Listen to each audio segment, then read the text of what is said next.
ये elevated shade बनाने की एक वजह थी। जब हम स्टार्टिंग में यहाँ आए थे तो ये आप देख ही रहे हो, आसपास बाग हैं, सब जंगल कह लो एक तरीके से।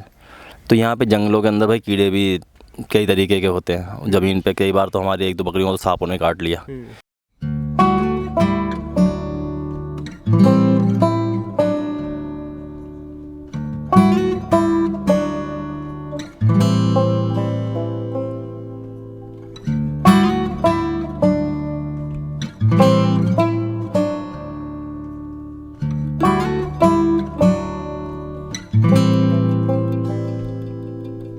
हेलो दोस्तों, आप सभी का स्वागत है हमारे YouTube channel salute to farmer पर।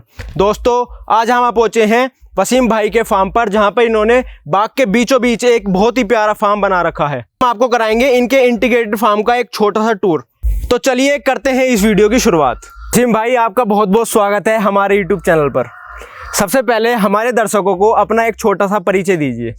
नमस्कार भाइयों, मेरा नाम मोहम्मद वसीम है।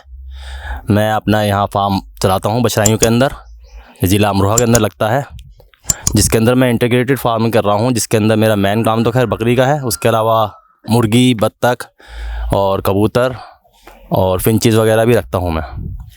वसीम भाई, सबसे पहले हमारे दर्शकों को ये बताइए, इस फार्म की शुरुआत कैसे हुई? इसकी शुरुआत आज से 5 साल पहले मैंने करी थी, करीब 2018 में। और उस टाइम में मैंने 35 जानवर लेके आया था, उनसे ही शुरुआत करी थी मैंने। और आज आपके पास कितने जानवर हैं? आज मेरे पास इस टाइम तो खैर 90 ही जानवर हैं। बाकी ये है कि हम सेल करते रहते हैं, क्योंकि हमारे पास अभी इतना वो जगह नहीं है जिसके अंदर हम ज़्यादा जानवर रख सकें। तो हम 100 के अप्रॉक्स रखते हैं, उसके अलावा जो एक्स्ट्रा होते जाते हैं हम बेचते रहते हैं उन्हें। आपने ये जो अपने फार्म के लिए जगह एक्वायर कर रखी है, ये हम देख रहे हैं बहुत ही प्यारी लोकेशन है, बाग के बीचों बीच। ये कितनी जगह में आपने अपना फार्म खोल रखा है? फार्म जो हमारा बना हुआ है, ये तो करीब हमारा 2.5 बीघे के अंदर बना हुआ है। बाकी ये बाग है, 30 बीघे का बाग है ये चीज़ है। और इसकी कंस्ट्रक्शन में कितना खर्चा आया था? ये फार्म के अंदर कंस्ट्रक्शन के अंदर करीब इसके अंदर लग गए थे 10 से 15 लाख रुपए लगे थे।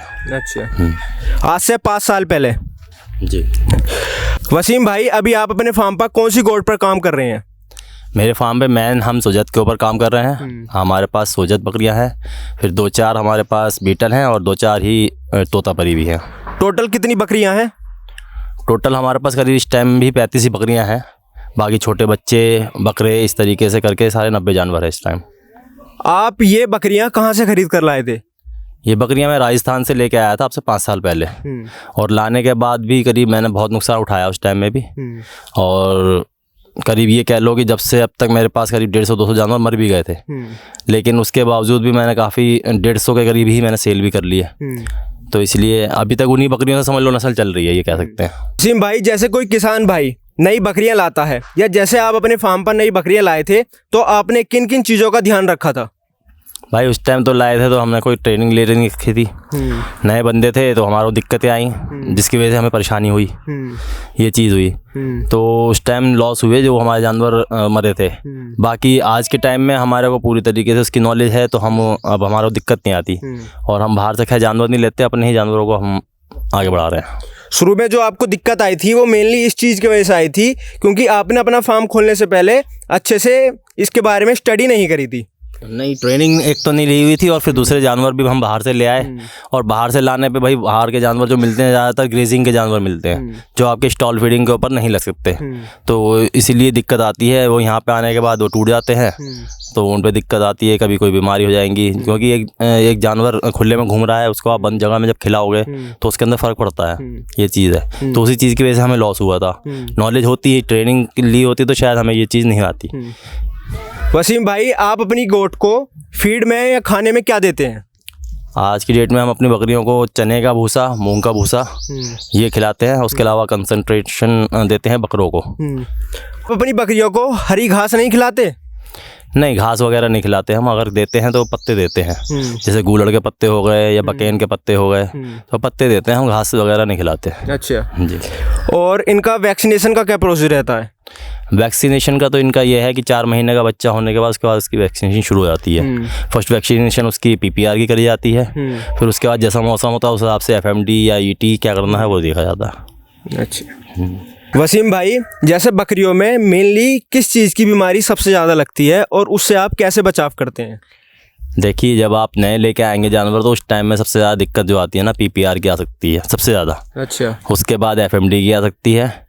बाकी आप अपने यहाँ जब जानवर पालते हैं तो उसकी जब वैक्सीनेशन करेंगे तो इन चीज़ों की दिक्कत नहीं आएगी मेनली, ये चीज़ है। बाकी आप जो है उनको मतलब आप मिनरल मिक्सचर उनका कंटिन्यू रखें, और उसके अलावा जो है हिमालय बत्तीसा वगैरह जैसे होता है जो अपना लीवर टॉनिक होते हैं, इनको भी आप कंटिन्यू रखें। कंटिन्यू का मतलब ये हुआ कि इस महीने में करीब 10 दिन खिलाना है लीवर टॉनिक। वसीम भाई, जैसे हमारा कोई नया किसान भाई अपना फार्म खोलना चाहता है तो उसे आप सजेस्ट करिए, उसे कितनी बड़ी बकरी खरीदनी चाहिए?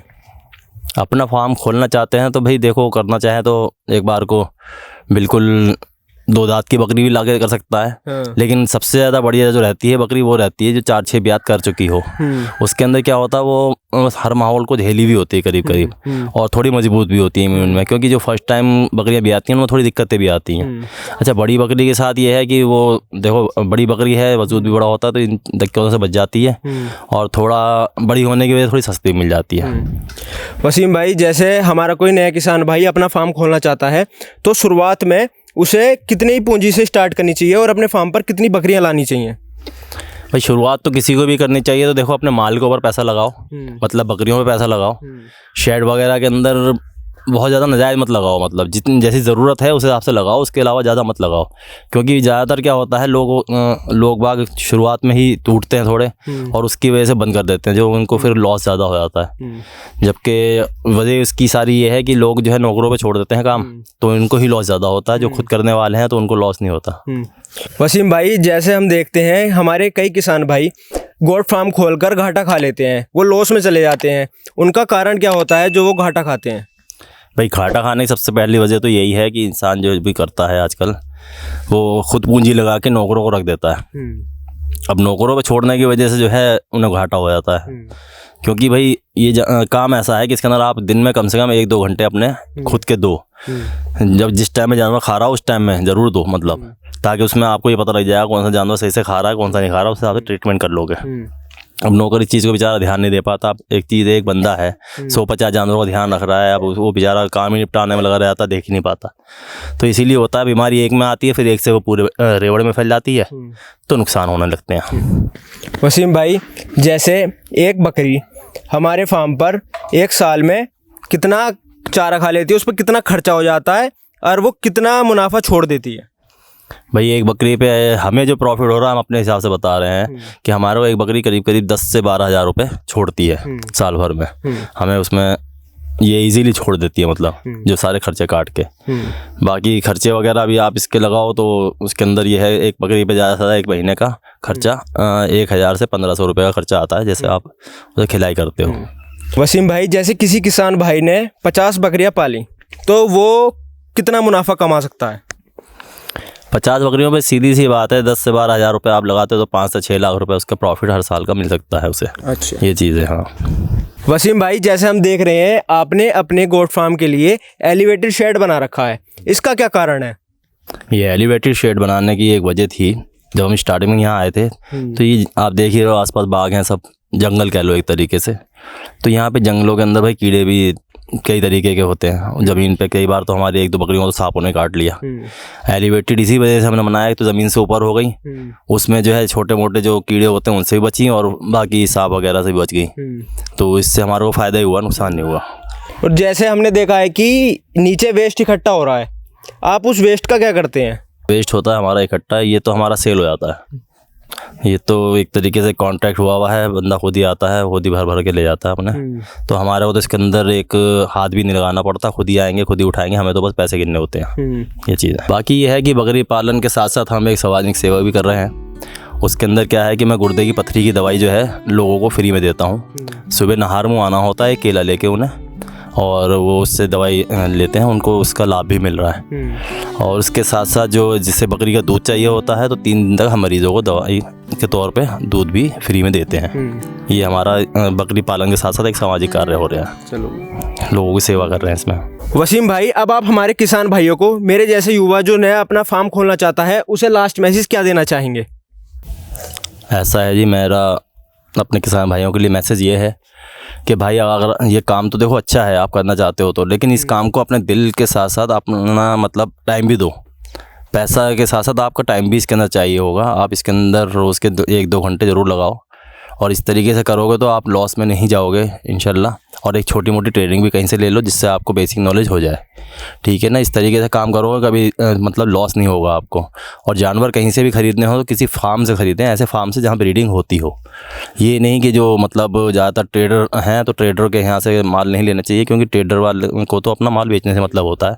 अच्छा हो या बुरा हो, वो अपने माल को अच्छा कह के ही बेचता है। तो इसलिए किसी ब्रीडर से आप माल लो और उसी माल को आगे अपने फार्म में डालो, उसमें आपको लॉस होने के चांसेस बहुत कम है और बहुत अच्छा काम है। आप इसको करो तभी आगे बढ़ोगे। वसीम भाई, हमारे दर्शकों को ये बताइए, आपकी अपने फार्म पर पूरे दिन की दिनचर्या क्या रहती है? यहाँ पे 5 बजे उठ जाते हैं सो के, अपने नमाज़ वगैरह पढ़ी, नमाज़ पढ़ने के बाद जो है बकरियों को दूध काढ़ा, दूध काढ़ने के बाद बच्चों को पिलवाया और फिर उसके बाद बकरियों को चारा रख दिया। और उसके बाद जो है फिर 1-2 घंटे बाद हम उन्हें पानी रखवा देते हैं और पानी रखवाने के बाद जो है फिर दोपहर को उनको जो है कुछ हरा चारा दे दिया। उसके अलावा फिर शाम को एक बार को मूंग का भूसा दे दिया। बस हमारे यही रूटीन है बकरियों के अंदर। तो वसीम भाई, अगर हमारा कोई किसान भाई आपसे गोट फार्म के बारे में जानकारी लेना चाहे तो आप उसे कैसे हेल्प करेंगे? अगर हमारा कोई भी किसान भाई जो नया फार्म करना चाहता है और किसी भी तरीके की कोई जानकारी चाहता है तो वो मेरे नंबर पे कांटेक्ट कर सकता है। उसके लिए हम तैयार हैं और उसके अंदर टाइमिंग आपकी जो रहेगी वो आप 10 बजे से 5 बजे के बीच में मुझे कॉल करें, क्योंकि इस बीच में फ्री हो सकता हूँ। और अगर कभी आपका कॉल नहीं उठाता तो मैं आपको कॉल बैक कर लूँगा। बाकी विज़िट करना चाहते हैं आप तो विज़िट भी कर सकते हैं, लेकिन आप प्लीज़ मुझे फ़ोन करके ही आएँ। दोस्तों, इस वीडियो में वसीम भाई ने गोट फार्म के बारे में आपको डिटेल में हर एक जानकारी दी है। आशा करते हैं आप सभी को ये वीडियो पसंद आई होगी। हमारी इस वीडियो को लाइक कीजिए, चैनल को सब्सक्राइब कीजिए और हाँ, बेल आइकन दबाना ना भूलें ताकि हमारी अगली किसी वीडियो की नोटिफिकेशन आप तक सबसे पहले पहुँचे। Thank you. Salute to farmer.